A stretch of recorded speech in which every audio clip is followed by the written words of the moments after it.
On my 26th birthday, the air itself tasted like old money and expensive perfume. Crystal glasses clinked all around me, and laughter echoed, a sound that was never really meant for me. My grandfather, Arthur Reed, finally raised his champagne flute with a knowing smile that didn't quite reach his eyes. "So, Isabella," he said, his voice as smooth as silk, "how are you enjoying your $3,800,000 trust fund?" The world simply stopped spinning. I blinked, my breath catching sharp and painful in my throat. What trust fund? Every fork in the room froze mid-air. My mother's perfectly painted smile shattered like fine glass. My father's throat moved, a painful-looking swallow, as if he'd just tried to gulp down a handful of broken dreams. Then Grandpa turned, his calmness suddenly deadly. Where did the money go? His question wasn't loud, but it tore through the manufactured silence of the restaurant. And in that single suspended moment, under the glittering chandeliers and their hollow practiced smiles, I realized this was never a celebration. It was a reckoning. My name is Isabella Reed. Until that night, I thought I knew what family was supposed to mean. I was raised to believe that success was measured in quiet obedience.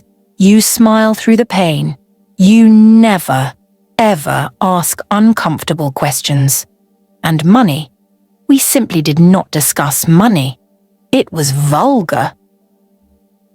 I lived in Chicago now, a world away from their gold-plated Lake Forest existence, working as a freelance graphic designer from a tiny, creaking apartment in Wicker Park.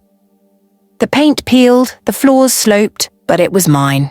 I spent my nights designing websites for startups while the L train rattled past my window, a cold cup of coffee sitting beside a stack of mounting bills.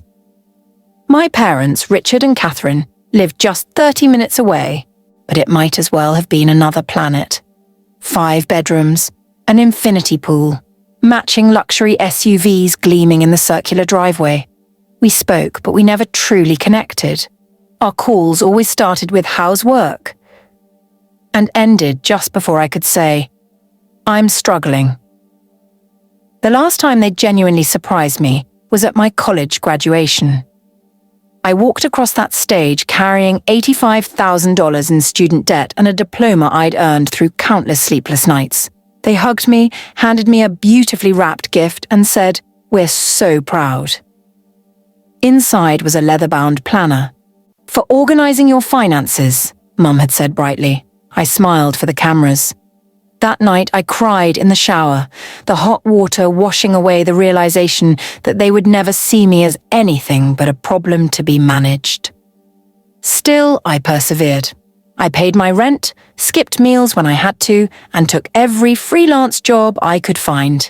When my friends posted vacation photos from Bali, I told myself, one day I would have enough to simply breathe. 1 week before my 26th birthday, my biggest client emailed. "We're restructuring," the message read. "Your services are no longer required." I packed my things from their co-working space, rode the train home in a daze, and collapsed on my couch. My roommate Chloe found me there hours later. "Your parents will help, right?" she asked, her voice soft with hope. I laughed, the sound hollow in the quiet apartment. "They'll probably just send me a link to a financial literacy course." That night I called them anyway. "Mum, I lost my job." "Oh, that's unfortunate, dear," she said, her keyboard clicking faintly in the background. "But you're so resilient. You'll figure it out." "I'm 2 months behind on rent, Mum." "I don't know how—" "Well, perhaps this will teach you better money management," she interrupted. "Anyway, we've made reservations for your birthday. The Aviary. 8 o'clock. Don't be late." "Mum, that place is $350 a plate." She laughed lightly, a sound like wind chimes. "Don't be dramatic, Isabella. It's your birthday. Wear something nice." The line went dead before I could form another protest. I stared at my reflection in the dark window. Tired eyes, frayed edges, dreams that were crumbling at the seams. $350? I whispered to the empty room. That's my grocery budget for the entire month. Chloe watched me from the doorway, her expression a mix of pity and anger. You don't have to go. Yes, I do, I said, the resignation heavy in my voice. In my family, missing a birthday dinner is an unpardonable sin. So I circled the date on my calendar like a prisoner marking an execution day. The week crawled by. I sent resumes into the void, updated my portfolio, and watched the rejection emails pile up like autumn leaves. My savings dipped below 4 figures. Every knock at the door made my heart race, expecting the landlord with a final eviction notice. By Friday, sleep had become a stranger. Chloe found me at 3 a.m., still hunched over my laptop, the blue light washing out my face. Bella, you need to rest, she said softly. I can't, I whispered. If I stop moving, I'll have to actually think about it. About what? About them. About their perfect, curated lives while I'm over here drowning. She squeezed my shoulder. Then make this the last time they make you feel small. I didn't fully understand her meaning then, but her words planted a seed, a tiny, stubborn seed of defiance. Saturday arrived, sharp and unforgiving. I stood before my closet, staring at my limited options. Jeans too faded, a blazer with worn elbows, a simple navy dress I'd bought 4 years ago for a job interview. I chose the dress. It still fit, mostly. On the train ride to the restaurant, I watched the city pass by. Couples laughing, children playing, lives unfolding with a simple joy I could only envy. The aviary gleamed, all polished brass and smoked glass. My parents were already seated when I arrived. My mother in emerald silk, my father in a custom-tailored suit that cost more than my rent. The table glittered with crystal and silverware I couldn't even name. Happy birthday, darling, Mum said, air-kissing my cheek, her perfume an expensive cloud. Dad offered a thin smile. You look tired. It's been a rough week. I lost my job, I murmured, the confession tasting like ash. He nodded as if I'd commented on the weather. These things happen. You'll bounce back. They immediately launched into stories about their Mediterranean cruise, the new car's features, the planned renovations to the guest house. My words dissolved into the background noise. I just kept watching the door, counting the minutes until I could leave. Then it opened. A tangible hush fell over the room as my grandfather entered. Arthur Reed, silver-haired, commanding, every step filled with unshakable purpose. The maitre d' nearly stumbled in his haste to escort him to our table. My mother's smile tightened into a grimace. Father, what a surprise! What are you doing here? She asked, her voice strained. Celebrating my granddaughter, of course. His sharp eyes found mine. Happy birthday, Isabella. He hugged me, a real, solid, warm embrace, and I felt my first genuine breath all evening. I didn't know you were coming, I said, my voice muffled against his shoulder. I wouldn't miss it, he replied, his tone leaving no room for doubt. He sat beside me, ordered a Scotch neat, and made polite conversation. But there was a new, sharp edge to his voice, a knowing look in his eyes that promised a storm. Then he smiled at me, raised his glass and spoke the words that would shatter my world into a million pieces. So, Isabella, he said, his tone deceptively conversational, how are you enjoying your $3.8 million trust fund? The air in the room turned to ice. I could hear my own heartbeat thundering in the sudden silence. I blinked. Once, twice, trying to process the number. What trust fund? Every conversation at the nearby tables died. My mother's smile didn't just fade, it cracked, revealing the panic beneath. My father looked like he'd been physically struck. Grandpa's expression remained perfectly serene. The trust I established for you the day you were born. Your parents were to be the custodians, with the full amount transferring to you on your 25th birthday. My mother let out a laugh. Too high, too fast. Father, you must be confused. It's the excitement. There was no confusion, Catherine. he said, his voice dropping to a quiet, dangerous register. Don't, she pleaded. And it was the first time I had ever seen genuine raw fear in her eyes. He turned and signaled to the waiter. A private room, please, immediately. Within minutes we were escorted away, our half-eaten, astronomically expensive meals abandoned without a second glance. The door to the private dining room closed with a sense of finality. The air grew cold. My grandfather's assistant, Eleanor, was already waiting inside, her tablet held ready. Beside her stood his personal attorney, David Chen, his face a mask of grim professionalism. "This won't take long," Grandpa said, his gaze sweeping over my parents. "I simply want the truth." David opened a sleek leather portfolio and slid a set of documents across the polished table towards me. "Miss Reed, this is the irrevocable trust created in your name. Initial deposit, $1.2 million. Current estimated value, with 26 years of compound market growth. Approximately $3.8 million. My fingers trembled as I hovered them above the paper. Estimated value? David nodded grimly. As of this morning's statement, the current balance is $150,000. The numbers hit me like a series of physical blows. $150,000. 26 years of growth, of investments, of security. Gone. Vanished. Grandpa's steely gaze locked onto my parents. Explain. My father pulled at his collar, wiping a bead of sweat from his brow. We had to borrow against it during the last market correction. It was a temporary measure. Borrowed? Grandpa's voice was dangerously calm. That's over $3.6 million, Richard. My mother's hands shook as she clutched her sequined purse. We were preserving it for her future. We didn't want her wasting it on frivolous things before she was mature enough to handle it. I let out a laugh, sharp and bitter. Frivolous things, like rent, or food, or my student loans. Mom turned to me, her eyes glistening with manufactured tears. Sweetheart, you have to understand, we only ever wanted what was best for you. You gave me a planner for my graduation. My voice broke, the memory of a fresh wound. A planner, while you were quietly stealing my entire future. Grandpa raised a hand. The room fell silent once more. Enough. He turned to Eleanor. List the transactions. Her voice was cool and clinical, devoid of any emotion. Primary mortgage liquidation on the Lake Forest property, $500,000. Vehicle purchases, 2 BMW. I-8 coupes, total $320,000.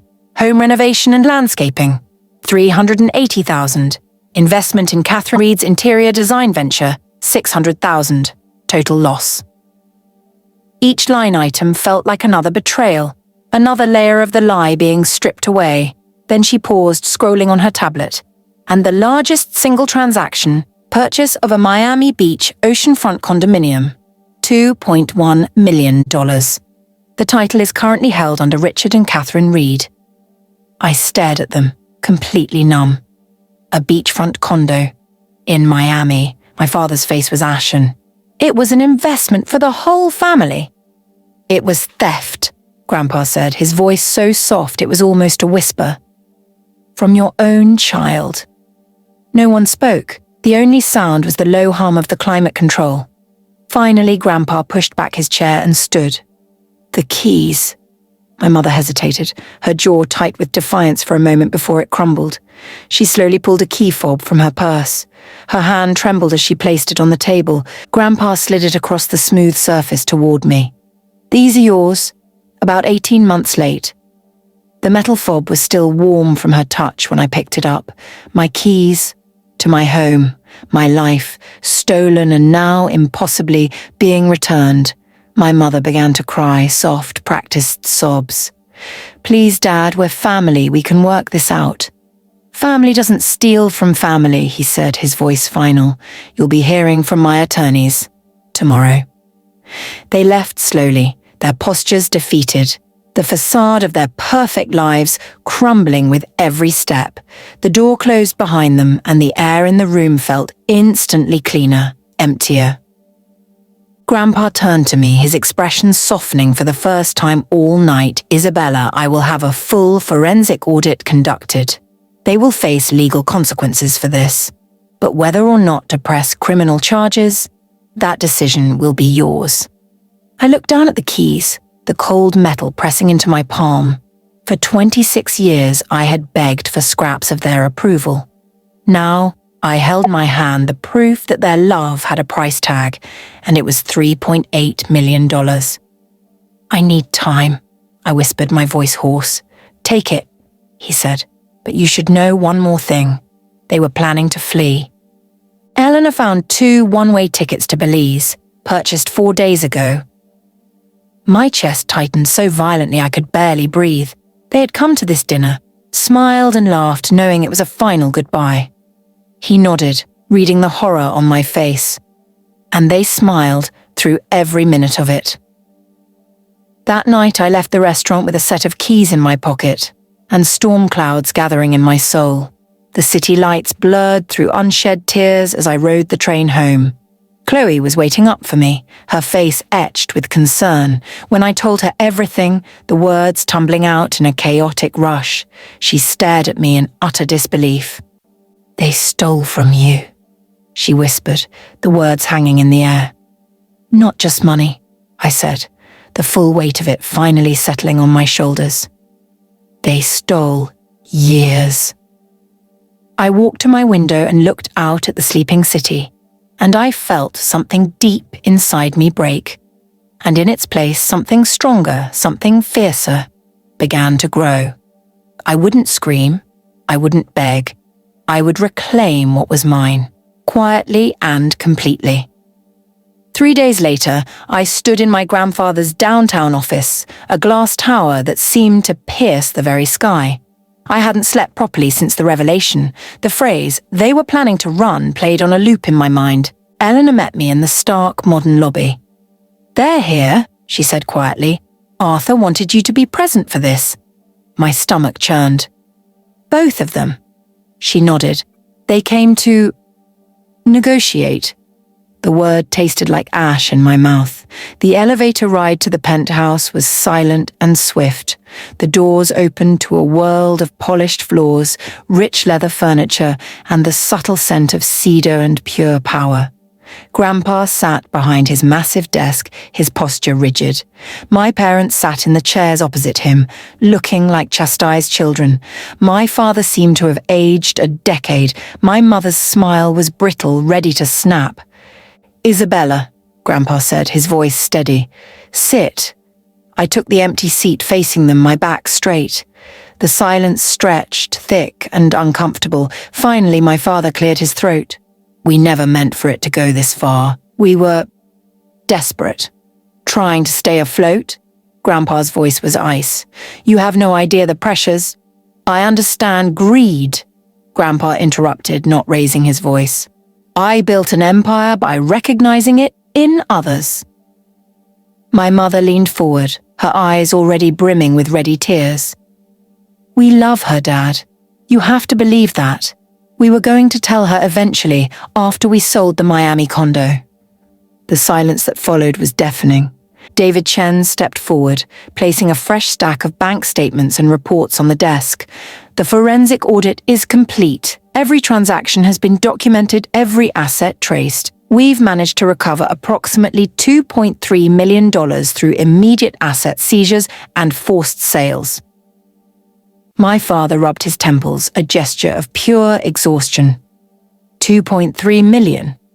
But You didn't recover it, David said sharply. "We did. Through the legal system, you were attempting to evade." I watched the scene unfold as if from outside my own body. Every lie exposed, every secret dragged into the harsh, unforgiving light. Eleanor quietly handed me a separate, thinner folder. Inside were photographs, the sleek Miami condo, the 2 gleaming BMWs, receipts for jewelry, vacation packages, all it funded by my stolen trust. You should see what they valued more than you, she murmured, her voice low so only I could hear. I swallowed hard, the images burning themselves into my memory. I looked back at my grandfather and then at David. This is enough for criminal charges, correct? Yes, David confirmed without hesitation. Felony financial fraud and breach of fiduciary duty. The sentencing guidelines suggest up to 12 years. My mother gasped, her hand flying to her mouth. Isabella, please, you can't do this to us. Her voice broke, but for the first time I felt nothing. No pity, no guilt. I didn't do this, I said, my voice remarkably steady. You did. With every signature, with every lie, you did this. My father leaned forward, his desperation bleeding through his polished exterior. We made mistakes, we admit that, but prison? Isabella, we're your parents. Parents protect their children, I said quietly, meeting his pleading gaze. They don't plunder their future. Grandpa turned his head slowly toward me. The choice is yours, sweetheart. The room seemed to blur, the panoramic skyline, the damning documents, their trembling, desperate hands. I thought of 26 years of silent dinners, of student loans paid for with ramen and overtime, of birthdays where they sent expensive flowers, but never a shred of genuine love. I met my mother's terrified eyes. You left me with nothing. Now you have exactly that. The words landed in the room with the finality of a judge's gavel. My mother's shoulders collapsed into genuine sobs. My father looked away, his jaw clenched so tight I thought it might crack. Grandpa gave a single curt nod to David. File the motions. My mother reached a trembling hand across the table. Dad, please. She is my granddaughter, he said, his voice filled with a cold, hard truth. And you are my daughter. But there is a profound difference between blood and character. She sobbed, real gut-wrenching sobs this time, but not for me. Not for the damage they'd done. She was crying for the life, the luxury, the illusion they were losing. As the lawyers finalized the paperwork, I stood and walked to the floor-to-ceiling window. The city sprawled out below me, a living tapestry of cranes, traffic, and countless lives moving forward. I pressed my palm flat against the cool, solid glass. For the first time in my adult life, I didn't feel small. Behind me, I heard my grandfather say, the keys, the deeds, the remaining accounts, all are to be transferred to Isabella, effective immediately. When I finally turned back to the room, Eleanor was holding out a thick, legal-sized envelope to me. All your property documents. The Gold Coast apartment is now fully and legally in your name.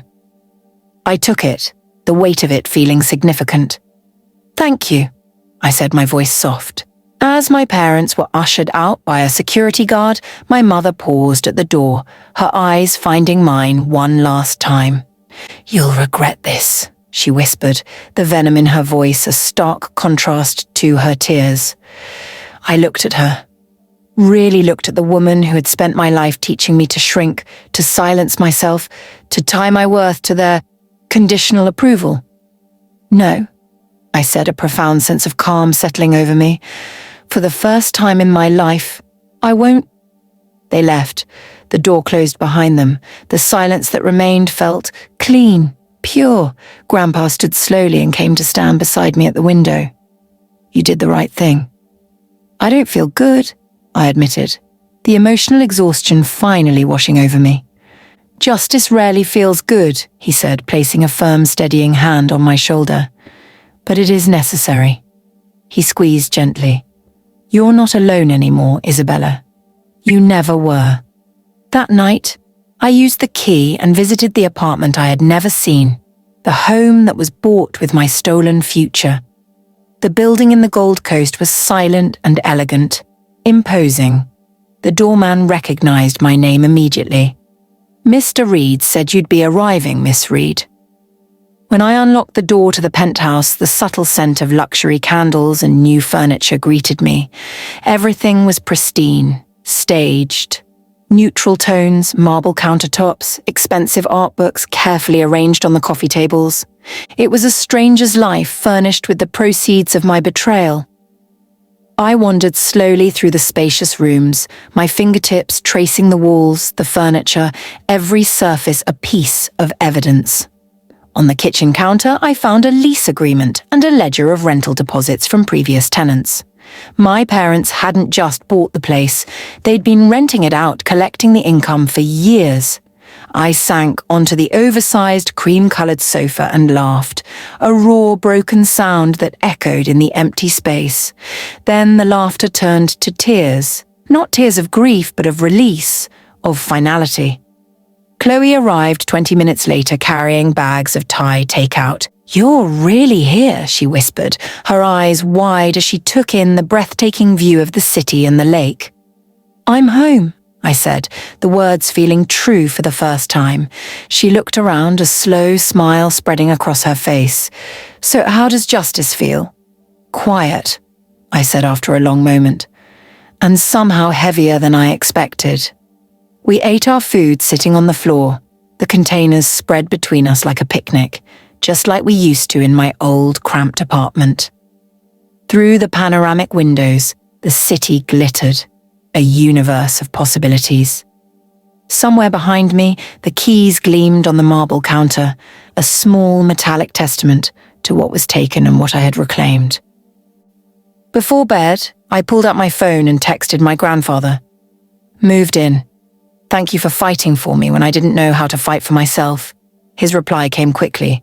"You always could, Isabella. You just needed the proof." I stared at those words until my screen darkened. Proof of their betrayal. Proof of my own strength. A month passed before I could sleep through the night without expecting another devastating secret to surface. But the legal machinery moved with swift, brutal efficiency. My parents' assets, the BMWs, the Miami condo, even their precious country club memberships, were liquidated. The proceeds flowed back into accounts that now bore only my name where they always should have been. They were forced to move to a budget motel in a distant suburb. Grandpa told me quietly during one of our weekly dinners, "They're paying court-ordered restitution $600 a month." I felt no joy hearing it, only a sense of bleak balance. I slowly settled into the Gold Coast apartment. Each morning, fog rolled off Lake Michigan like a fresh breath. I'd sit on the balcony with a cup of coffee, my laptop open, taking on freelance projects again. But this time, the clients came from referrals within my grandfather's network, from startups who valued my work. For the first time, I wasn't scrambling to survive. I was deliberately, purposefully building. Chloe visited weekly. We hung art that I loved, unpacked the few boxes of my things that mattered, and made the sterile space feel like mine. "You realize," she said once, laughing as we assembled a bookshelf, "you could probably buy this entire building now if you wanted." "I don't want to own more things," I told her, meaning it. "I just want to own more peace." The weeks turned into months. My name was on everything. The bank accounts, the property titles, the investment deeds. But it wasn't the money that finally settled my restless soul. It was the act of owning my life, my decisions, my future. One evening, my grandfather invited me to dinner at his club.